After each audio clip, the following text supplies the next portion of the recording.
राजनीति गोटोटण आसे कही ना राम रावण कथा कही कृष्ण कंस कथा भी कही सेठी अच्छी एटी हवाटा स्वाभाविक तेणु कथा धीरे धीरे आसला भावुची दिने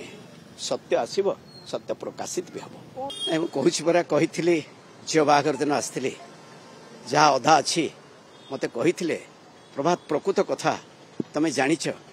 टी ओडिशा लोकों पाखे जनइबनी मु कही प्रकृत कथा जहा निश्चय ओडिशा लोक जानवे ये जड़े महिषी मनीष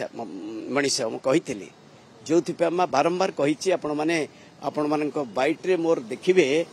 केते थर कही ये धला पोशाक रु ये खैरिया पोशाक पिंधुची केवल से पिंधुची धला पोशाक पिंधुली माँ कन्याकुमारी पाखक जाइली एथि पिंधुची किसी कथा निजे भूल करे नाही जड़े हितवाणी लेखक कौन सी कथा भूल हुए नहीं तेणु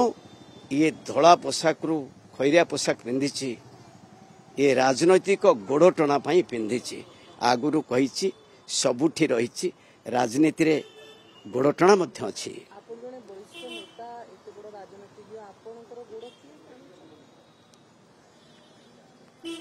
प्यारीमोहन सार जी ओडिशा बुझुले एठी कही मोर प्रिय नेता नवीन पट्टनायक एवं प्रिय गुरु भाव नेता यही जगार लेट प्यारीमोहन महापात्र एठी भी कही तेणु राजनीति गोड़ टणा आसे कही ना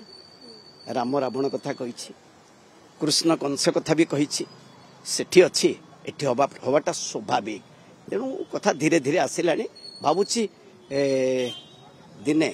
सत्य आसब सत्य प्रकाशित भी हम मु व्यक्तिगत भाव में जी जानी अत्यंत स्नेही थिले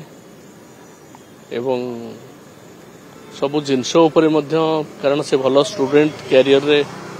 बहुत भल ये थिले तेणु व्यक्तिगत भाव में मुझे जानी सबु जिनस बेस दखल थिला सामाजिक व्यवस्था उपर केवल प्यारीबाबू को सहधर्मिणी हिसाब से न जड़े समाजसेवी हिसाब से समस्त भल पाइबार मनीष हिसाब से रही से आज नहांती आम समस्त दुखित।